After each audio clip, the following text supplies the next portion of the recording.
All right, Uncle Sam FM here for the second episode of my Dynasty Builder Save, where I am looking to build a club, build a dynasty out of a club.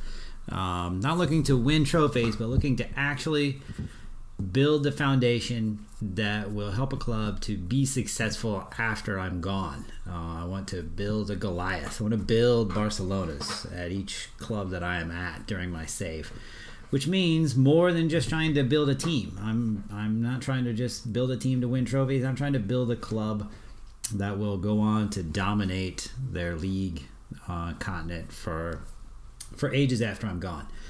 And so the first episode, I took you through our tactic, the style of play that will identify our club, that will establish our club's identity. When you think of my clubs, you will think of this style of play. And of course, it is largely patterned after the Barcelona, Pep Guardiola, Rinus Michels, Johan Cruyff style of play, total football.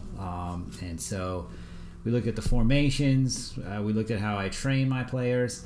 And so now what we're going to look at is how I evaluate my squad. I look at the squad that I have, look at my needs. How am I going to build the kind of club that is going to dominate for years after I'm gone? And that means building a deep squad, building a deep roster, whatever terminology you choose to use. As I am American, I will use words like roster and so on. So the club I'm starting with, as I often start with, is the Houston Dynamo. And so I'll begin by looking at the depth chart. And one thing I want to say, obviously the game itself has a depth chart, right? That's part of the team report. So if you go to depth chart, you can see your club's, well, at each position, you can see the ranking of players that play that position. I don't like the game's depth chart. I don't like looking at a depth chart that has the same player at multiple positions. Like right away, you see Kyoto is the number one in the depth chart in left wing and center striker. You see Darwin Sarin at both center mid positions. My number 10, who is the left center mid, is not even there at all, because right now center midfield is not one of the positions that he is adept at. I have to develop that with Tomas Martinez. So he doesn't even show up in this depth chart at all, and I can't add him to it. And you look at other, you got De La Garza and Machado as the two center. So what I prefer to do, not that this screen is entirely useless. It does have some value. It can help you. I use it to build my depth chart. But with that said, I do have my own depth chart. I don't go by the game's depth chart. I build, like I say, I build my own, and it looks similar to the game's version. But this is how it looks for me with my first Dynamo team. I've got Elise starting at center striker with Steves behind him, Manotas at left wing, Kyoto at right wing. Tomas Martinez is there at my number 10. Sarin is the deep line playmaker, or my other center mid. I've got Cabezas as my defensive midfielder. This is and what I do, I set it up. This lets me see my first 11, while it also lets me look at my second 11, and that's important because I'm looking again to build a squad that is, well, deep, a squad that can withstand the loss of a player, whether it be to injury or to transfer. And as I look at this squad, some positions I can withstand that, but others I can't. And so this helps me look at where I need to make changes, make improvements to my squad. So, like I said, this to me works better than the game's depth chart in the team report screen. So after I look at my depth chart, build my depth chart, I then compare. I want to compare I want to know how my squad compares with the rest of the league.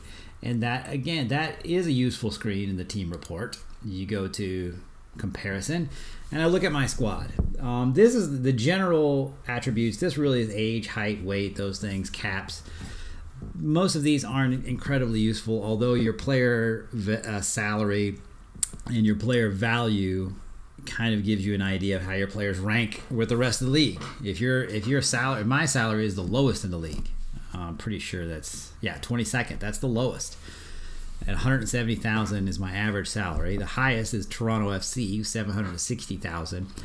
And the truth is that this will change. This number will change when the season starts. A lot of the MLS clubs are going to cut their guys, and so my squad will be pretty close. I might make a few changes before the season starts, but I'm not going to sign a bunch of big salary guys. That's not normally how I operate anyway, but certainly not, going into this first season where I don't have a whole lot of time with my off season. And then, but you look at average player value, I also have the lowest player value. Now, player value doesn't necessarily mean quality, but it kind of gives you an idea of, how versus the rest of the league, how valuable your players are, how capable you're going to be to sell them or trade them if you're playing in MLS like me. And right now, I'm the lowest, 22nd. I'm $1 million per player below NYCFC. And so these aren't extremely helpful with how well your players are going to play on the field. It is somewhat helpful. When you look at average age too, I'm creeping up near the top. I'm close to the oldest club in the league, and I don't want that to be true. We'll get into my transfer policy probably in the next video. But right now, this is kind of where I sit. I'm old and need to get younger. So let's look at how I rank attribute-wise. I like to start by looking at the general attributes. So I go to physical attributes. And I'm pretty weak in this area across the board. The only area where I'm relatively strong is the fitness, is my natural fitness, which is good. But, pace, I'm right in the middle, right at average. Stamina, I'm the lowest. So I'm not sure what good high natural fitness rating is when you have the lowest stamina. I need players who can actually, it's not good that they can regain their fitness really fast so that they can get into a game and tire out halfway through. So that might have to do with the age of my team. As my team gets older, probably their stamina goes down. So that's something I need to fix. All the other attributes, acceleration, agility, balance, jumping, strength, I'm below average. So physically, my team is not great. So I'm going to try and fix that with my training. As you saw in the last video, the first 3 months of my season, I'm working on physical attributes. Mentally, not great either. I'm either hovering at average or below average with most of my attributes. My team does concentrate well. I have good leadership, which is going to be important as we are going to struggle at times. Positioning is good, so that'll help defensively. Determination, I'm average, which that's, we want to be. Determination is one of the attributes where you want to be. Well, you want it to be the highest. That's one of the more important attributes, at least as I see it in MLS. My work rate is that's an attribute level that's a little distressing. I'm well below average. Again, this ranks the entire squad. For me, it's 1 to 30. So it could be that the guys who actually are going to play rate higher than this, which is entirely possible because I've got some dead weight on my squad. And we'll look at that a little bit as we look at our squad evaluation.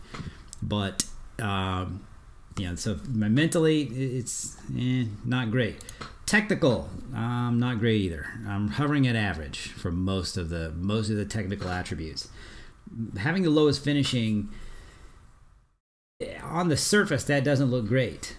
But we'll look at my attack players in a minute because my attacking players actually have a pretty high finishing rating, so that's encouraging. But the rest of the team obviously very low in finishing, which that's not terrible. If your attackers have good finishing, well then who cares how well your center backs finish or your wing backs? But again, you look at these ratings and they're not like eye popping. I need to improve pretty much everywhere. Especially passing. If we're going to be a possession team, I need my team to be able to pass the ball well. And right now, that rating is pretty low. So then I go look at my positions. Goalkeepers, mostly below average. Throwing is above average, but that's not what I would call a priority attribute for my goalkeeper. My goalkeeper's primary job is not getting scored on. I can work around a low throwing attribute. I can't work around low attributes in handling, command of area, and so on. I am above average in agility, but I would like to be the best at that. And so my goalkeepers, not great, but it's not desperate. Obviously, it's a position I look to improve in the future. Defensively, I'm below average in every attribute, that's not good. I need a better defense. So that's troubling. And the back four is one of my priorities in the transfer market, as I'm going to look to get guys in right away who can contribute and then also will solidify a strong back line in the future. In the midfield, not great here either. Let me make sure that I'm actually... so midfield, again, below average in most categories. Tackling is right at average, a little above.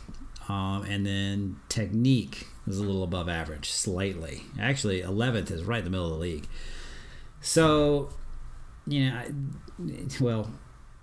need to improve in the midfield. The good news is in midfield, I've got Tomas Martinez is young. Mimo Rodriguez is a young guy. He's a young kid. Cabezas is, I think, 25.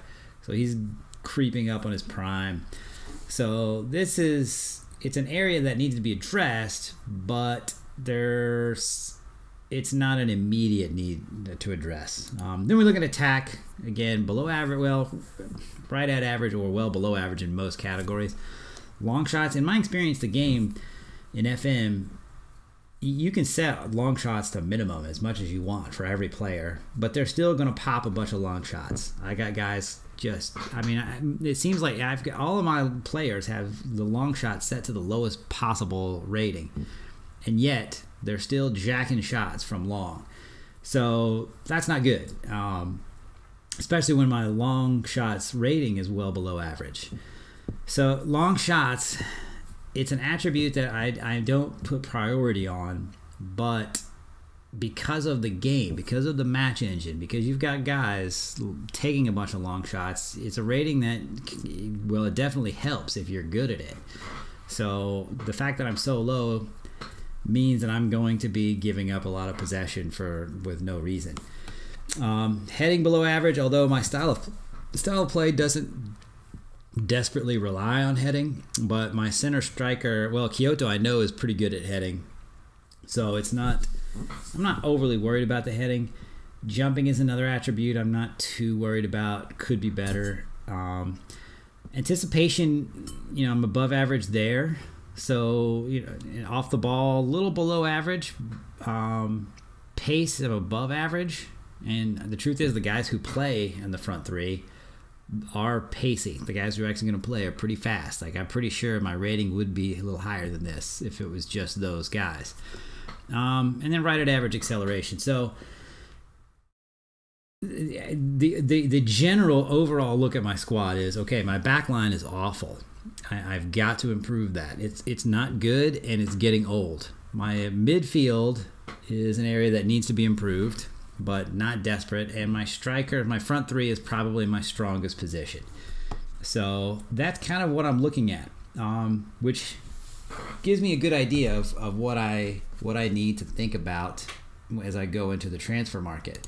It helps me to sort of, it helps me to determine my needs, right? I now have a general idea of what I need to look for when I'm in the transfer market. So my immediate needs, I look at immediate needs and I look at long-term needs. So my immediate needs, we've already established this: right back, center back, left back, striker, and then wingers, right? So those are needs that I kind of have right away. And then my long-term needs, I'm going to, Sites is okay for now. He's a placeholder, and Willis is a capable backup. but I need somebody I need a franchise goalkeeper, somebody that I can count on for a long time. I like to find a good young goalkeeper, and then he's my goalkeeper for years. Now, obviously, if somebody comes and offers me a lot of money, which happens, then I'm going to sell him. But generally, I like to have a goalkeeper that I can just count on. He's going to be between the pipes, and he's going to do a great job for years. I have long-term need at center back. I need center backs now, and I need them for the future. I don't have a lot of depth there, at least not quality. I've got guys who are going to be okay for a year or two, but they don't really fit my system. So I need guys who are going to fit my system now, and then guys I can develop that fit the system in years to come. Holding midfielder, I have a long-term need there, as Sarin he doesn't really fit great, and Cabezas can't play well. He can't play the defensive mid and the deep line playmaker. So I need depth at the very least, and then depth at winger. So with that in mind, that and again, this is all about building toward my club identity, right? I'm trying to build a squad, a team, trying to get players who will establish our club's identity. So that brings me to scouting, which my first priority in scouting is to fill needs. I got to get guys in who are going to fill the needs that I have right now. So what I do is I scout for loans, and I send my scouts. There are 2 countries I like to go to right away to try and, scout for guys to bring in, and they are Brazil and Spain. These 2 countries give me the best players that I can get with the amount that I have in my budget.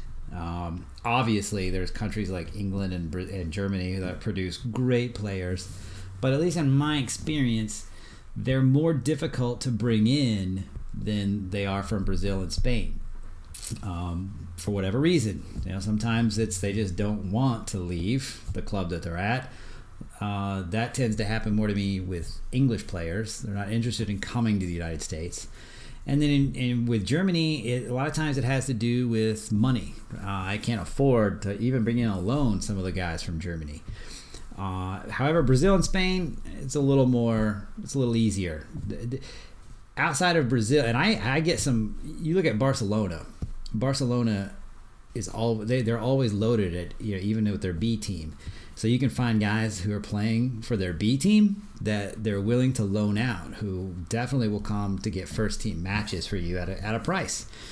But then you also look at some of the other clubs, and the other clubs in Spain have good quality MLS players that they'll loan out for their own financial needs to kind of fulfill their own, because some of them are cash strapped, and it helps them to loan guys out for development purposes and so on. So Spain and Brazil, hey, they produce a lot of players. You can argue how realistic that is, but it's in Football Manager, it's true. They produce a lot of players, and so because of that, there's usually guys you can get in on loan that are of quality. And there's one right now sitting. I've had my scouts out not very long, maybe a couple weeks, a month, maybe. Well, not even. I don't even think it's like maybe 1 or 2 weeks. And so my guy scouting for loans in Brazil has brought me back one player who looks very good. And he's in the reserves. Certainly MLS quality now. He's a midfielder, so I'm probably not going to bring him in. We'll look at him here in a minute. So scouting for loans helps me to fulfill immediate needs. And I'll always try and attach a buy clause in there so that I can buy them at the end of the loan. Sometimes the clubs won't accept it.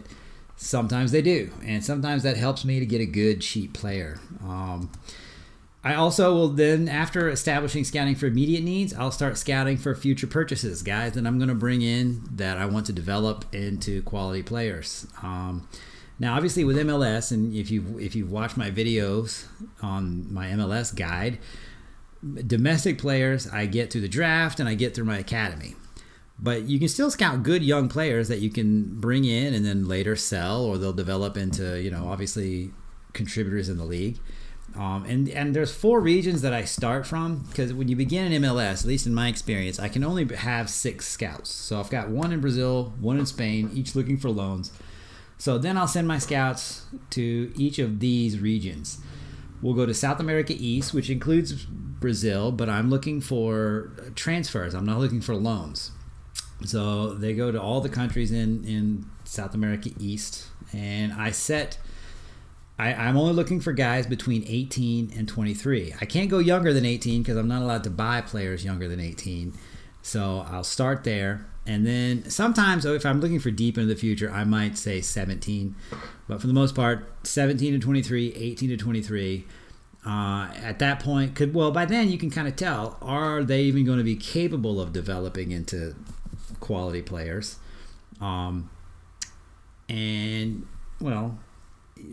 It's not so old that you can't then sell them on later. Like I'm not looking for guys in their prime. I want guys before their prime. I want to develop them into their prime because they're going to be cheaper, frankly. And then I'm going to be able to sell them for profit. Every one of my transfers, I'm looking to sell for profit.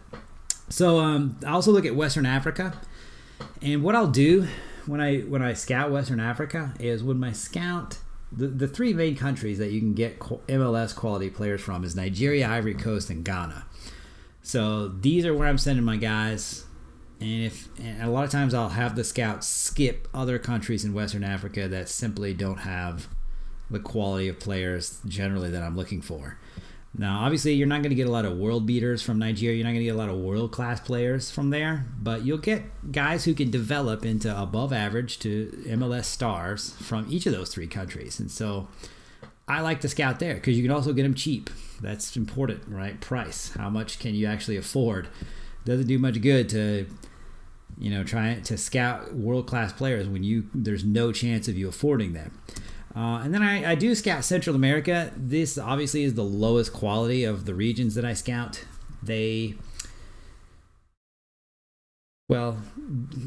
Number one, they're cheap, right? Because most Central American clubs don't have a lot of money, right? They're not rich clubs, so they're willing to sell guys at a low price. And some of the players you every once in a while you can get an MLS star from Central America.